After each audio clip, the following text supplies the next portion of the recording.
From the arena to the front office, this is Scoreboard. I'm Chris Titley, and each episode brings you stories from the game of sport, where mindset, money, and meaning shape what comes next.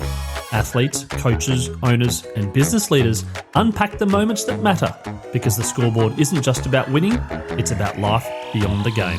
Now let's get to this week's episode. Hi, it's Chris Titley here, and in today's episode of Scoreboard, I'm joined in person on a fine Brisbane day on the, what are we today, Fletcher? The May the 1st. Fletcher Dyson, welcome. Welcome, thank you very much, Chris. Long-time listener, first-time podcaster. Oh, well, thank you. Yes. I do appreciate the support. First-time podcaster. First-time podcaster. You've got my cherry. How are you feeling? Bit nervous, actually. Yeah, bit nervous. I'm ready for the hard questions. Yeah. I'm not a big fan about talking about myself, so we'll see how we go. Yeah, right. So as I said, May the 1st, beautiful day. What have you been up to? What have you been up to today, Fletcher? Well, I had a little bit of an IT issue this morning, so I sat at the IT guys for 2 or 3 hours working out my new laptop. But and now I'm joining you. A beautiful day. Yeah, and 2025. How's it started? How's the year been? Being now 4 months through on the 5th month. Yeah. Well, I left. I sold my business. I left. My last day was January 31st. I've painted the inside of my mum and dad's house. I've stained the decks. I've painted my house. So we're sort of 3 months in to that, and getting a bit itchy to get back to work. Now the painting, cathartic. You enjoy it? Is it a little No. Opposite. Look, I now know why painters charge so much, because it's just one of the worst jobs in the world. And my right arm doesn't work too well, so I'm not very good at the ceilings. So, look, I managed to kind of made into giving me a contact to a painter who had a spray gun, and what would have taken me probably 2 weeks took me probably 2.5 hours. Right, this was brilliant. The spray gun. It's a bit like the AI of the world, the chat GPT. Do you know what? This guy, he was $65 an hour. He came with his own spray, and I bought the paint, obviously. And I just rolled in behind him, just rolled the walls in behind him. 2.5 hours, 5-bedroom house done. Right, he could have charged $200 an hour. Oh, he could have tripled his price. That's what they do, though, right? That's what they do, and that's why they have a very pleasant job in their own little world. Now the listeners out here will remember Fletcher Dyson. They'll go, the Wallaby, the rugby player. But you've retired for a long time now. What did you get up to post rugby? Post rugby, I finished in 2004. I went and worked for Queensland Rugby Union and selling sport or selling the Reds. I was part of, I went and ran a pub for 6 months of my life, the Queen's Arms Hotel in the Valley. The Queen's Arms, you ran the pub. This is pre what's his name? Chris Andy. Chris Condon. Chris Condon. Yeah, no, it was actually the Oz Pub Group. Chris Andy had some pubs as well. Yeah, Buddha's Tavern, remember that one? Yeah. So I thought it was a nice fit He had the one at Oxley as well, didn't he? Yeah. The bottle shop at Oxley? Yeah, he did, yeah. So I did that for 6 months of my life and to get away from rugby.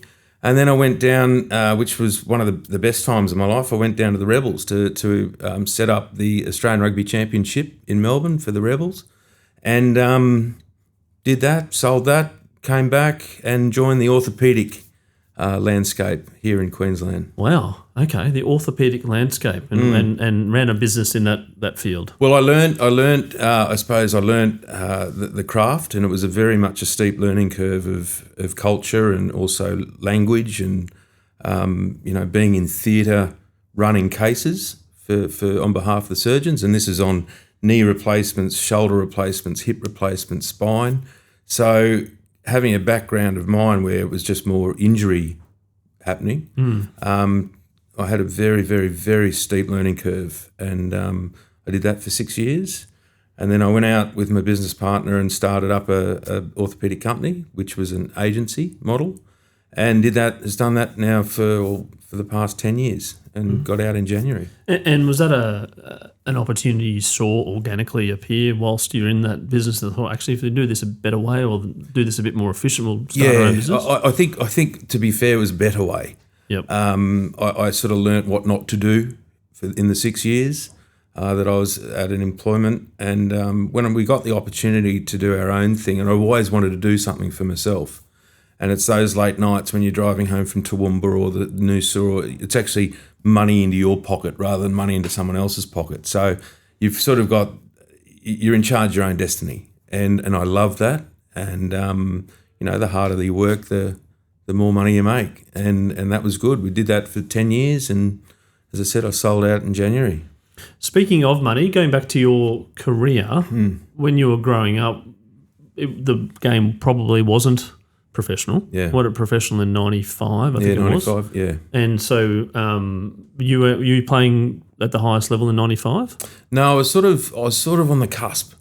I think I signed my first contract in 98 with the Waratahs. Yeah, for money, yeah. Yeah, for money. Yeah. So I was working for the New South Wales Rugby Union. I was running the Central Coast or Gosford area for development.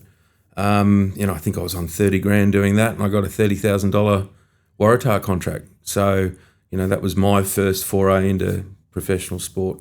But growing up, there was never any sort of real fascination with getting paid lots of money to play rugby. No, I think back in the day, a polo shirt, tracksuit, and a good time on a Saturday night was pretty much the payment. What about remember the Colorado shoes? Yeah, the Colorado, yeah. Well, if you go back, the chinos, the chambray shirt and the Colorados, like there was nothing better. And look, that did well on a Saturday night.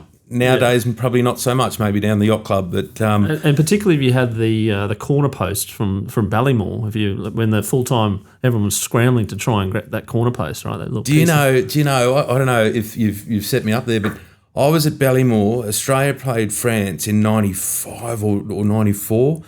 I was being front row too slow. Jumped the fence. I paid $5 for the corner post. And I had it for years with my ticket taped to the corner post from that test match. No, I didn't set you up on that. Oh, no. That was just, to get something of memorabilia. And I probably dragged that through my whole career because if it wasn't bolted down in a chain shed, it probably ended up in my bag. But, the corner post, I love that, yeah. The chase. Yeah. Oh, it was. And to hold something that you actually knew that you were there and being a part of, I think was cool. Did you get up to some mischief behind the hill there, mate? No. Playing footy and fighting with your mates and all that sort of stuff. No, well, I was lucky enough to exit out of Brisbane. I went to Armidale University straight from school, so I missed the Colts, that sort of frivolities on the hill. On the hill, yeah, back in the days at Ballymore. Still going strong, Ballymore, by the way, as a stadium. It's beautiful. I love it. Rugby. Did you watch it as a kid? When did you first pick up a ball? How did you sort of get into it? I was born in Victoria and I played AFL. I was a centre-half forward in the Eltham sort of district in Melbourne. And my parents moved to Queensland when I was 14 and I went to a local high school where I was growing up. And let's just say if I had stayed at the local high school, I was on the one-way ticket to the Wacol Juvenile Justice Centre. Mm-hmm. So I went to John Paul College down in Daisy Hill. Yep. And we were auditioning for the spot there at the school, and the master said to me, "Are you religious?" And we'd sort of not touched on that, Mum and Dad, and I sort of looked at them, and they said, the rugby master said, "Do you play rugby?" And I said, "Well, yeah, I will." And I was only a young kid. I was a little fat boy, and the thing that I love about rugby is that it's for all shapes and sizes. And for the first time, I suppose, in year 7 or 8, people sort of loved the fact that I was a bigger kid. I used to get sort of picked on as a young fella.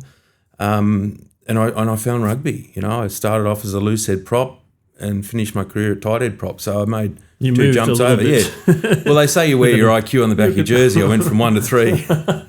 That's probably the metres difference from the positioning as well, 1 to 3 metres range. So you John Paul College, the rugby coach, remember his name? Tony Nutt was his name. Yeah. And he just said to me in the interview, "Are you religious? Do you play rugby?" And I said, "Yeah, I'll give that a go." And I think that my greatest tackle I ever performed was my first game for John Paul, and the opposing 5'8" was running out to drop the ball out from a 22 dropout, and I tackled him. One of the greatest tackles I've ever made. Yep.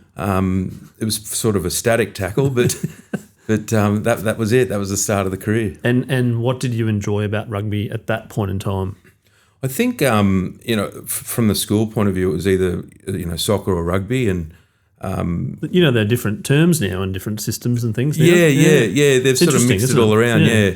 But it was black or white really, and so I decided rugby. I liked it because it was a game for all body shapes and sizes, and you could be a Ben Tune sitting out in the wind and be an absolute rock star, or you could be combing your hair, just making sure you look good for the penalties, or you could be in the middle of it all. And no one sees the 1%ers that you do to create part of the teamwork to get the ball out to the Ben Tunes of the world. So I like that. I like that. That sport was good. Did you ever have this sort of feeling like there was two teams? There was the forwards and the backs. Only on a Saturday night there was the two teams. No, look, I think we used to love having the fly half part of the forward pack because they used to sort of promote you from your 22 down to their 22. So 9 and 10 were sort of surrogate forwards. And then when you started playing rugby and you enjoyed it, right? When did you realise that you were pretty good at it? I went to Armidale University and I saw a sign up for New England rugby, and it was under 19s. When you go to Armidale, when you play country rugby, I skipped the Colts side of things. So I actually was 17 playing against men. Straight up. There's no in between divisions there. No, so you're playing on a Saturday morning against Urella, and the scrum stinks of Bundaberg rum, and so that's your sort of welcome to first grade smell? Yeah. I sort of got to like the smell after a little while, but I started making provincial sides. So to get through to the New South Wales under 19s, there's New England, Northern Province, New South Wales Country. And then you make the 19s, which I made my first year out of university, where the people in the city played for City, and then New South Wales. Right. Yes. So we used to drive from Armidale down to Maitland, down to Newcastle, and come back. And my dad used to drive me most of the time, so that was part of our little sort of father-son time. But as I kept going, I sort of kept making these teams, and that was sort of the springboard really into rugby. I did that 90, left school in 90, so 91, 92, 93. And then in 94, I got the opportunity to go to Sydney and play for North's Rugby down there and be a development officer in that grassroots area of North Sydney. So you made New South Wales 19s, right? Yep, 2 years. Yep, 2 years. Who was in the team? There'd be Owen Finnegan, Stu Pinkerton. There's only a few guys that sort of came through with me. In the under-19s, there was George Gregan, Paddy Howard, and Brendan Cannon. So there was a real sort of pedigree coming through. That was in my second year of 19s. But you sort of look at the photographs and, there's one or two guys there that you've been all the way through the journey on with. And rugby was pretty strong back then, wasn't it? Rugby was so strong. Like we used to, the World Cup. We used to watch the great Gordon Bray on ABC. Oh, yes. The match of the round, it was, Randwick and Easts. Yep. And there was a big, hoo-ha about it. And listening to The Voice, Gordon Bray commentate, at university we'd sit around and watch it. And then 91 World Cup, and then 95 World Cup in South Africa, wasn't it? Yeah. Yep. All around that time. Now, when you were picked in the 19s, did you think that, actually there's a shot here to play at the higher level, or was it more like I'm 19 and I'm just it's okay? I think it was cool to go back to Armidale University. I was in Wright College. It was cool to go back to be a somebody. You'd been away, 19s, you got the tracksuit, you got the jersey, the socks, and anyone who knows me knows that I love my merch. But it was cool, and I think it just sort of morphed into next year, next game. In the 21s came around, New South Wales 21s, AIS Institute of Sport scholarship, I suppose, down there. And it just sort of grew and grew and grew. And I think the only time it sort of dawned on me was when I sort of joined the Waratahs, really. And that was by mistake, to be fair. My first contract or my first opportunity with the Waratahs was I got into trouble. I stole out of the pigeonhole Richard Harry's one-on-one videotape the sky look at him running around the SFS. Was it a VHS? The VHS, because they used to a foreign object to our kids. Well, these days. very much so. Something that looks like a tape deck, but a big one. And I took it because I wanted to see what they were looking for, the selectors, and the next level, what they were looking for. And I was working for the Waratahs at the time, and the coach, Matt Williams, said to me, like, what are you doing? And I said, well, I've missed out on all these A programs, the Waratah A's and all the rest of it, and I wanted to find out what it takes to be the next level. And I had a good chat with Matt. And then it was that Sunday night after Friday, I think I got into trouble for taking it. You know, he rang me up and he said, look, I've spoken to your manager, Andrew Blades, who was the great Wallaby tight head prop and also Waratah. His crook, and, you know, we're going to have you for the week and you're going to come train with us. And I thought, yeah, bloody ripper. So I trained the whole week, and it was the week leading into an Auckland game at Eden Park, and I'd trained the entire week, and Matt Williams came up to me on the Thursday and said, look, we've pulled a few strings because you're part of the New South Wales Rugby Union development. We're going to actually bring you across to New Zealand with us so you can really sort of feel part of the team. So I went across with them, got my blazer, which was a bit of merch, and we did the captain's run. Sign a few autographs. Oh, no, yeah. Look, we did the captain's run at Eden Park, and, you know, I still remember the day. There's a big sign outside of Eden Park, and it's gone now, but 8 men in the shove, 8 men in the scrum, 40,000 in the shove, which sort of dawned on me that it was Ollo Brown, Sean Fitzpatrick and Craig Dowd, like 3 All Black royalty with the front row. Anyway, Saturday morning rolled around, and Matt Williams came into. I was rooming with Chris Whittaker at that time, and he said, you know, Fletch, he gave Chris Whittaker all the game plan that he wanted from the day. And he said to me, Fletch, I've got some good news and bad news. And I said, oh, what would you like first? I said, oh, the bad news, if you don't mind. He said, well, the bad news is Michael Bryle, who's the captain of the Waratahs at the time, he's crook. The good news is we're going to put you on the bench. So, you know, I was 26, scared. So kind of almost late though, like in terms of your career. Well, like, yeah, but nowadays, back in those days, nowadays you're 23, 24, 22. You know, these guys at prop, tight head prop, loose head prop, hooker, making their debuts. Back in, you know, in late 90s, you were 27, 28, 29 at your prime. You know, like you'd had 8 or 9 years of first grade in Sydney preparation. Then a Super 8 or 10, whatever it was then. What was it? When did you start? What was it, Super? Oh, look, I think it might have been Super 8s. Super 8s, yeah. Yep. Super 9s. So anyway, you know, I wake up and I sat on the bench for the entirety. I went to the bathroom about 20 times during the game. Just to vomit? Oh, no, I was scared, shitless. And anyway, you know, that was pretty much the start of my career, and it was all by default. It was all by me wanting to know how to be a better person or a better rugby player. And then from that, I got my first contract with the Waratahs. By mistake? By mistake. Entrepreneurialism, well, you call it? I'd like to call it entrepreneurial. Yeah. Like, I thought to myself, well, thinking outside the square. Well, if no one's going to give it to you, you've got to go and grab it, don't you? And the first game then, let's put it on. When you get on the field, was it off the bench or did you start? Yeah, so Waratah's first game was start, and they used to have, I forget what they call it, was just the precursor to Southern States or whatever. We used to play the Brumbies, Reds, Canterbury and Auckland. And my first game was with Richard Harry, Mark Crick, and myself, and, you know, I had John Wellborn behind me in the second row, and with guys like that and the likes of Ealsey and that who just push, you could do no wrong. So, and then I played 8 games in 2 years for the Tars. There was plenty of times where I'd turn up to the SFS in Sydney and I'd get the tap on the shoulder, Bladesy's right tonight, so up in the stands I'd go.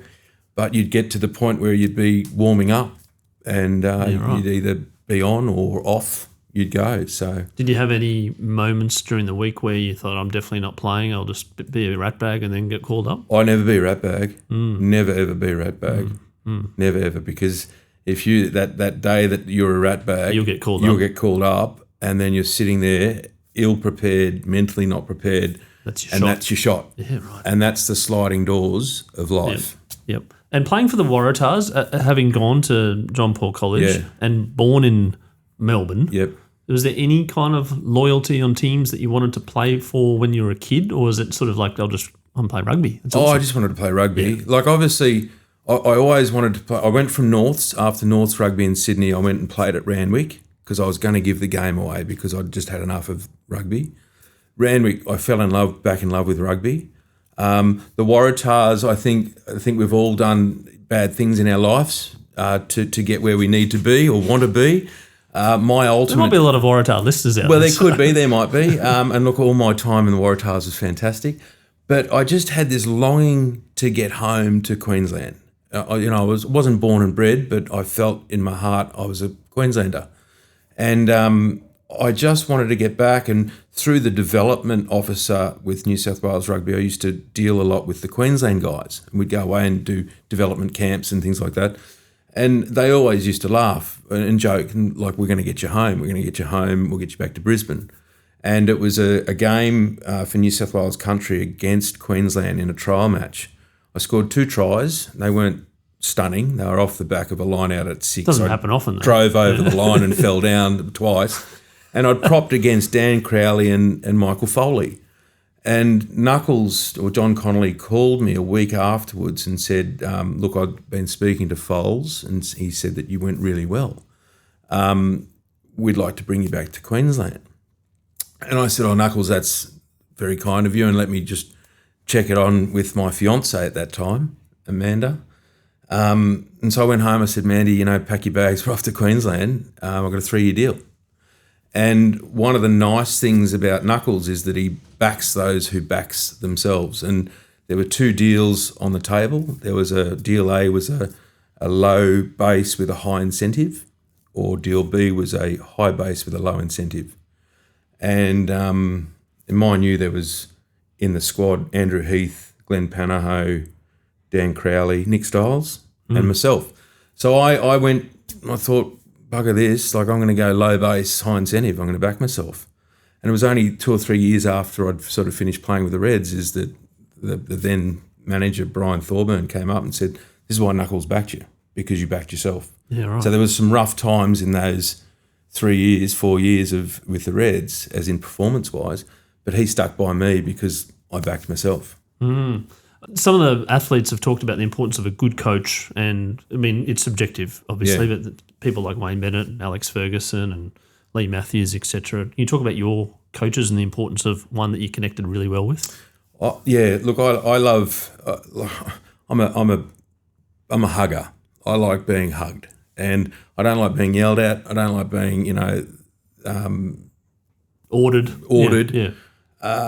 So Knuckles to me was great. He was a fantastic mentor. Alec Evans was another mentor that I just loved being around. It was Seems like a lot of people have been mentored by Alec, by the way. Oh, look, Alec Evans, I owe he and Knuckles my first Wallaby jersey, to be fair. They're just fantastic blokes.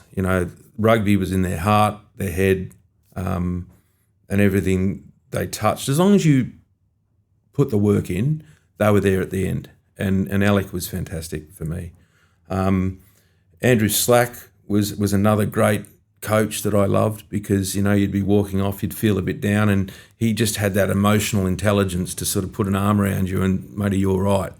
And they're the Wayne Bennetts of the world where, speaking to Wendell Saylor about Wayne Bennett, you'd run through a brick wall for the guy, and by his own admission, he's not a great coach, but he's just a great man manager. And those coaches throughout my career that got the best out of me were the ones who took the time to work out who I was. So really honed in on your own individual, because there's 15 different players plus 30 different players in the squad. Yeah. But know a little bit about how you react, how to get the best out of you individually as opposed to a broad-based brush, I suppose. Absolutely. And everyone go for a lap, do this, do that. It's like, I don't want to do that. I don't want to, more like, actually, Fletch, I'm watching you and you keep going. Yeah, an absolute bespoke approach to man management. And you take that into the business world. Everything you've learned there, you take and tap into the business world. and you get the best out of people. You know, the Reds or the Wallabies or professional sports people, they're there at the top of the tree because they're good. It's the good coaches that can actually tap in to make them better. And those coaches, as I said, Jeff Miller was another one. They were great, because they actually took the time out to understand the player. Now, I don't know how it goes this day and age with such a transient population, but you take 5 or 10 minutes out to find out who the player is, you'll get 10 times out of them, 10 times effort. And the era that you played, mental health wasn't as prominent as it is now in terms of keeping your head right. And do you remember aspects of that, I suppose, as a player and things not going your way, and you're skillful enough and you know that you've done the reps, but then things just don't add up a little bit in your head? Yeah, look, I mean, everyone goes through their dips. It was a time where I sort of not hit rock bottom, but the doctor at the Reds, Greg Smith, and we went for a walk. We're in Canberra. We went to the Blue Poles, and it just sticks in my mind because it's just because mental health back then, it wasn't top of mind of people, and again, those people in your life that actually take the time out to understand who you are and how you tick, I mean, they're the ones you want in your corner. And Smithy just sort of understood where I was mentally in some of those sort of times. And as I said, no one's there to cradle you when you're feeling like that. But, he just had a sense that I needed to have a little bit of a spell, and we had a chat, and it was good, and you feel cathartic because you feel good about it. You can talk to people, and it's only in the last, 5-10 years where it's become part of conversation, and it's great. The progression forward in terms of transparency. Awesome. Yeah, it's awesome. And no one, as a bloke, you don't have to sit behind and go, oh, God, this is a sign of weakness, and it's brilliant. You can have a chat about it, and you can check in on your mates to make sure they're okay. So it's sort of gone a bit full circle. The call up to the Wallabies back then, how did that happen? Was it an email? It wasn't an email, was it? Would it have been? Would it have been a phone by telex. By telex or a fax machine? A letter? A formal letter? Rod McQueen. McQueen called me. On your mobile? Yep, on my mobile. Did you have his number? No, it came through as a no ID, caller ID. It's just, back in the day, there's probably not scam calls. There wasn't scam calls. There wasn't some call centre calling you.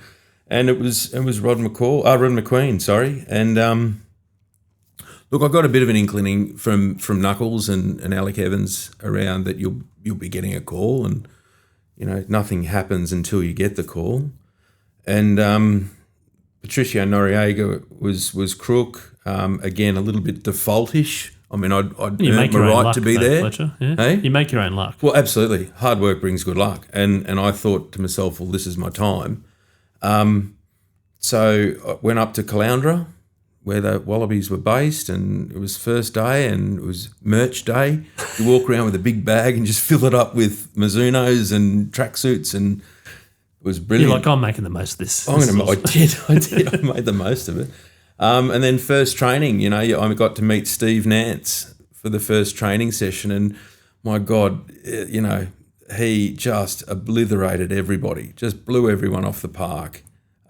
We got absolutely spanked. And I thought to myself, here I am, Wallabies. Yep. And then the first game? Against Argentina at Ballymore, which was the last test match. Which would have been a little bit bittersweet for Patricia not playing. Don't care. Yeah. So 2000 at Ballymore, which was the last test match to ever be played there. You played in the last test match at Ballymore. Yeah, and we won 53-3. And Freddie Mendez was the hooker for the Argentinians. I remember on a 50-metre scrum. I remember the game going like that. It was just a blur. But 50-metre scrum, he decided to start headbutting me just to welcome the young fella in. And I unleashed a little bit of fury. Daniel Herbert had scored under the posts. The referee brought it back, penalised me, gave me a little talking to, gave Argentina a penalty. But after the game, Rod McQueen sat down with Michael Foley and just said, what's going on, what was going on? And he said, well, the old bloke was testing the young guy. What did you want him to do, back down? And so then McQueen came over to me and put his hand on my shoulder and he said, "You've done well tonight, son. Well done." So he was happy, but Daniel Herbert was not. Well, he might have hurt Herbie's sort of try, and potentially could have been the last ever try as a Wallaby at Ballymore. At Ballymore, yeah. And I turned that around nicely, Chris. Nice, thank you. I feel bad now. Sorry, Herbie. Yeah, Herbie's a nice guy, one of the nice guys. But then you played in some absolute rippers as a Wallaby, and your first ever game against New Zealand. Stadium Australia 2000. I was listening to Sterling Mortlock talk about the same thing. He and I debuted in that first game together against Argentina, funnily enough. But that game at Stadium Australia, still a world record crowd, set up for the Olympics, 24-0 after not long. And I thought to myself, this is going to be my international career done and dusted. This is the All Blacks.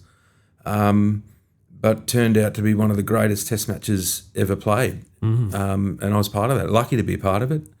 Even down to the haka, Carl Hoft, who was the gentleman that I was up against. The haka, he just looked into my soul. He did not break eye contact all the way through. And I sort of knew myself like we're in for it tonight. But I learned a lot about myself that night as well. You know, when you're down 24 points after, 5-8 minutes, and you've got Ealesy, one of the greatest sporting leaders I've ever read about, been a part of and sort of been with, just cool as a cucumber. No swearing, just down under the goalposts, getting back to our process, the accountability, what we were going to do to get back, and I think at halftime we're 24. Yeah, 24 all, wasn't it? Yep. I think what was the final score, like 39, 38 or something? Oh, I think it was 32, 35, I think. With Lomu in the right. Oh, Jonah Lomu, he 6'3", 118 kilos, I used to sort of not giggle, but wingers don't tackle, and especially up against Jonah Lomu. George Gregan had it down pat. He used to liken it to putting a stick through the spoke of a wheel. So if he could get himself in between Jonah's legs, you sort of could bring him down if you weren't chopped in half. Yeah. But 30 seconds to go, he broke down the sideline, tiptoed down the sideline, came around and put the ball down. Just the classic Australia-New Zealand All Black matches that had happened around that era. Oh, around that era, it was 1 point, 2 points. There was not much in it, and just the mental belief, I suppose, dragged us through that game, and then we backed it up in Wellington. I think it was about a week later. Again, down to the wire. Yeah, and the All Blacks, obviously the culture, the legacy. From 2002 onwards, 23 years, winning the Bledisloe. What was so special about playing against them? Was there something a little bit higher than playing them against other nations? Well, to be really honest, I looked up to them. They're the All Blacks, and for years, you sort of grew up watching Australia and New Zealand, but actually to be playing against that black jersey was just mind blowing, and then. It desensitised a little bit because you played them pretty much week to week against, Otago or Auckland, etc. But when they got that black jersey on, they just became a different beast. So to go out there to get the haka performed in front, it was a special moment, special times. Now, your rugby career came to a bit of an abrupt end, unfortunately. Yeah. It wasn't planned. Do you want to talk about that? And I suppose during the sort of latter stages of experience in rugby, was there anything in the back of your mind saying, well, this can't last forever, I've got an interest out there to do something else as well? Yeah, look, my career finished in 2004. It finished on the training fields in Clearwater in Christchurch. Prior to that, we were touring or leaving that day to go down to to Otago, sorry. I dislocated my neck. So what they call a bilateral facet dislocation. So it's C6 and 7, which is the base of your neck. And I had a spinal cord that sort of went up, jilted left and then up again. So spinal cords sort of have a velocity of a banana, a viscosity like a banana. So I had a huge issue there, obviously. I had bilateral pins and needles and nerve damage and Anyway, but I think the 200 kilo sort of shrugs that I used to do sort of kept the neck on the shoulders, and it's what probably kept me from a wheelchair, to be fair, because I came within an eyelash of sitting down for the rest of my life. And so I went from Christchurch, Sydney, Brisbane, no neck brace, no x-ray, came back, did it Tuesday morning, I think it was 10:45 or 10:15, and I had an MRI at Brisbane Private on the Thursday. All the bells and whistles went off when I was in the MRI machine. The guy came over the speaker and said, "Mr. Dyson, when you come out, please don't move." And so they came out, they sandbagged my head to my neck, and they told me that I dislocated my neck. So, and it was quite a time. The words dislocated your neck at the time, are you thinking, is this not only potentially the end of my rugby career, but also the fact that I might not ever walk again? Well, that's it. And who I love to bits, my surgeon, Richard Williams, came down from upstairs, and I told him about the story from the last 48 hours of what I'd done, bag on and off carousel, to and from, putting a belt around my belt loop, lying down in the airport in Sydney because I couldn't stand up properly, walking like a drunk. And he just looked airports at me. are probably not so good for that, are they? Well, no, because you've got to go through and take your belt off. And and then that actual motion of taking your belt off, yeah. But my hands started. Then they didn't work. Yeah. They were all clawing up. I couldn't wipe my nose. My body was just in shock and just shutting down. And I told Richard that when I was lying there with the sandbags, and he said to me, he usually goes, and these were his words, and I remember them like yesterday. I usually going from a scanning room, looking at a scan like you, into greeting a quadriplegic. And he said, what you've just told me then, you'd have to be one of the luckiest blokes to ever be on the planet. And with that, he grabbed my hand. I went up, I sat up on the side of the bed. My head was over my shoulders, so it was actually, you could see that it sort of moved. And he said to me that night we were going to go in, or he was going to go in, relocate my head back onto my shoulders and reposition C6 and C7, take a bit of hip bone and put it in my neck with a titanium plate if it went well. If not, it was going to be from behind, so you'd have screws and rods. And then, I had Mandy and my 9-month-old Lucy in the corner watching and listening to this. And then he talked about the percentage risks of quadriplegia, paraplegic, loss of everything. So it was quite a confronting moment, but it was one of those moments in life where you just want it done. You don't worry about the process. You just want it done. And I remember, I know all the risks. Give me all the risks. It doesn't really matter. Let's go. Let's go. Let's go. Because it's not going to change. So you can't control the percentages and things. No way. Yeah. So I came out, and I remember it again. I was in recovery, and he came over and he said, I was dazed, and said everything had gone well. Can you wiggle your toes? And I wiggled my toes and my fingers. And I remember saying to him, front or back? And he said front, and I gave him the thumbs up, and then that was it. I was in hospital for another 2 days and got discharged. And that's incredible. I asked him, could I play again? And he said, I wouldn't buy a lotto ticket again, he said.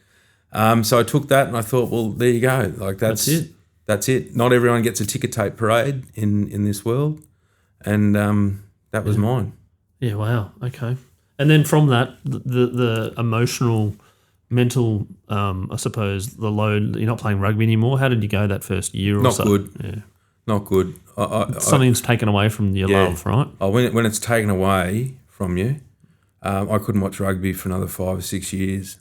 I could not do it because the guys that I was playing with were still playing. They were still current. And, I'd gone from $250,000 a year on a pedestal, playing the game that I loved, to nothing. I was my contract. Watching all these blokes run out there, walk and run, and you're going, I can't do that. Yeah. And I immersed myself. I did a bit of speaking for Spinal Injuries Association, and I remember talking to the CEO about my injury, and he said, "Oh, look, we get a lot of quadriplegics in there with the same injury, and that, they'll put their leg up against a radiator and have third-degree burns because they can't feel their legs. I couldn't feel the top of my index finger. And I met a guy who did exactly what I did. So bilateral facet dislocation, hopping out of a spa bath, and he was in a wheelchair. So that whole survivor guilt that I had afterwards was messing with my head as well. But it was probably a good 5 or 6 years before I actually went back and watched rugby, because it hurt, it hurt a lot, not being a part of it. And as I said, not everyone gets a ticker tape parade, but not everyone also gets a titanium plate and a bit of hip bone in their neck after it all. And from that, it hasn't restricted you to jump on a bike. No. It gave me Tourette's. I have a bad case of Tourette's. I swear a lot. I've got a doctor's certificate to... Well, there's some early age listeners that listen to this podcast, but not mostly people are in their 40s that listen to this podcast, so feel free to swear away. It's only at school, at kids' sport now. I went on probably 4 or 5 years post my operation. I'm not allowed to go on roller coasters and things like that, but I remember doing the old Defiant thing. I was down at Movie World. I went on that Superman ride. My wife, Mandy, was, you can't go on this. I was like, I'm going to go.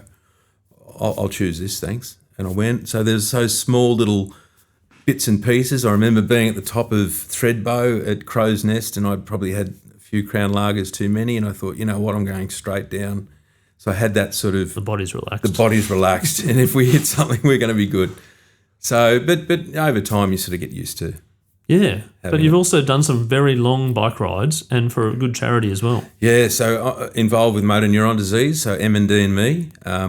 We've done, we went to New York Marathon 2015. So, sorry, just touching back, look, 2015 New York Marathon. Yeah. And when was the injury? 2004. 2004. So 11 years, yeah. 11 years later, on that bed, when they said you've got a broken neck. Yeah. 11 years later, you reckon you'd be running a New York Marathon? No way. It's incredible. No way. Going backwards, I couldn't get myself out of a bath because all my triceps and biceps and strength had gone. I dropped 4 suit sizes in a month. It just went like that. So fast forward 11 years, my wife and I were part of the charity. We did the New York Marathon. The charity itself raised $250,000 for a non-sexy disease. It's horrible. No one. There's no good outcome from it. Yep. There's no good outcome and no rhyme or reason. No. I had a good mate of mine who was 42, diagnosed. Even the rugby youth vendor has husband. Yep. Horrible. My mate had to go home, tell his wife, 2 kids, 27 months. Yep. That's it. Thanks. On average. For no, didn't smoke too much, drink too much, all this sort of stuff. There's nothing. There's no kind of it's just a... Yep. Your card. Your card, yeah. So we did that, which was awesome. I've ridden from Brisbane to Sydney, 1,000K for motor neuron disease, which was brilliant. Townsville to Brisbane, which is 1,500 or so, 1,700. So done some good stuff, and I think you sort of I attack that because you get one shot at life, and not that I suppose I had a little bit of adversity back then with the neck, but you sort of get to see life with a little bit of different perspective, and you see these people with motor neuron disease, and you think, well, I'll hop on a bike seat for a week, and I will do that, and I will raise money and awareness, because that's the thing you got to do. Yep. Rugby, as it currently stands, is going through a bit of a rough patch, and would have been 10 years ago when there was a spate of young kids getting injured in rugby, and it sort of really kind of shoved the punch in the stomach for rugby at that time in terms of injuries and things, and bigger kids and weight for age, etc. What's your view on rugby now? Oh, look, I understand that we went through that spate. I went up to visit one of the guys at the PA, and it was confronting again to see that sort of stuff. I think that the scrum laws have changed a lot over time. I think there's got to be more awareness around front row play. Especially in scrums, because we're a unique game. As I said before, different sizes, yeah, we're all unique body shapes and sizes. So, unfortunately, there's a stigma around front row and scrums, and that, you don't want to put people or kids into bad environments where they're at risk. So proper teaching, coaching, like I love coaching front rowers, because you can sort of start to teach them what not to do, or tell them what not to do, and how to do, and how to get yourself out of trouble. Look, I think rugby will always have those the scrum engagements, because that's what the game is. And I think if we don't do that, we sort of go a bit more of a league mentality. I mean, we've got a flatline defence at the moment, flatline attack. We have something that caters for our body shapes and sizes. Yep, no, I 100% agree. Scoreboard moment. It's a moment in your life where there's probably like a Kodak moment. Actually, we're seeking sponsors for this section. I've said that a few times now, if there's any corporates out there listening for this, because it's such a powerful segment. One moment in your life, and it might already be in the moment we've covered, but I'm going to ask you about your scoreboard moment. I think, Chris, we've spoken about it briefly, but that 2000 game, or year 2000 against the All Blacks, Stadium Australia, underneath the goalpost there with Ealesy talking about it, I learned so much about accountability, discipline, resilience, all wrapped up in about a 20-minute live instructional video of life. 24-0 to 24-all. Absolutely. And you know what? At the end of that night, honestly, I still think we won that game because of the resilience shown. And you only have to pull that in to mimic life. I got a great quote, and I love it. And it's: the true measure of a man is not where he stands in moments of comfort and convenience, but where he stands in moments of challenge and controversy. That's a Dr. Martin Luther King, and I live my life by it. I love it. If I had a big enough arm, I'd tattoo it. But that night, I learnt who I was. And, I watched 15 other blokes also look themselves in the eye as well. It was great. Mm. And then on that, your favourite all-time sporting moment? Oh, my all-time sporting moment. It's a tough... that was the wrong side of the ledger at the end of the day for that particular game, but the following week was pretty up there with one of the great moments. Well, one of the greatest... you segue nicely. Ealesy looking around for Sterling Mortlock. Now, I love Sterling very much, but he couldn't hit the side of a barn that day, and from a foot away. He'd probably admit it too, wouldn't he? He probably would, because he's a good guy. But Ealesy just had the ball and slotted this pill over the goals. I remember Craig Dowd gave the penalty away with 30 seconds to go. Ealesy slots it. My greatest regret was also in that game, because I went and hugged him around the hips, and there's a forever photograph of Richard Harry on my back celebrating, and now I tell my kids that's my legs, that's my ass, that's my... You're in the frame. I'm immortalised in that. So that probably would be... And knowing what we'd been through the week before, that's probably one of my highlights. And I was a part of it, but watching history being made and drinking from that cup was... The last time, by the way. Last time. 23 Interesting, though, that day, my dad was in the crowd, and for some unknown reason, and I don't know how he did it, he talked his way from the top of the grandstand down into the Wallaby chain shed, drunk out of the Bledisloe, and he said, "I'll leave you alone now," and walked off. I don't know how he did it. Mate, that's got to be your scoreboard moment. That was brilliant, because he got to touch it, got to feel it, and you go back all the way back to Armidale, where he used to come down and pick me up and drive me to Maitland and all the rest of it. That's the world turned beautifully, and for me, that's one of my greatest moments. One final question, and just on that, the parenting relationship with kids. I've got kids playing sport, and things are changing, and all this sort of stuff. What? Some advice to a younger Fletcher now in 2025 who's 14 or 15 playing rugby or playing whatever to try and be a professional athlete? Oh, look, I tell my daughter, who plays hockey she's under 16 Queensland, she's a goalie. I tell her, just enjoy it. Go out there, enjoy it. Don't take no for an answer. That's another one. If you've got a dream big, and write it down. Write it down so it's tangible. Did you write yours down? Oh, look, I didn't, but I sort of... hindsight. Yeah, like I just knew where I wanted to be. Like it was that sort of concrete in my head. I knew where I wanted to be. But, I love watching the young kids succeed, because the euphoria that I felt, I want these kids to feel it as well, because it's awesome. Like it's an awesome feeling to run out for your country, run out for your state, your club, because tomorrow it's done. And I know that for a fact. Tomorrow you don't play anymore. So you've got to play your game like it's your last. And it's a cliche that's been thrown around for years, but you got to. And you got to enjoy it. And you got to have good friends to surround yourself with, and get out there. And I always say to Sammy, my daughter, with representative stuff, be a pen, not a pencil. Be a pen, be the best you can be, so no one has any argument over your next selection or your game or whatever. You be a pencil, you can be rubbed out pretty quickly. What about the specialisation of sport at a young age these days? It seems to me some of these kids are getting sort of a narrow vision about one sport at the age of 12, 13, and that's kind of it. Look, again, I mean, I love to see kids play multiple sports, but it then comes down to the financials these days. It's very expensive to play. Look, we're playing hockey. It's the most expensive amateur sport I think you can almost do, apart from equestrian. But I think if you love it, do it. Doesn't matter if you do 3 things, 4 things, 5 things. If you love what you do, you'll do well at it.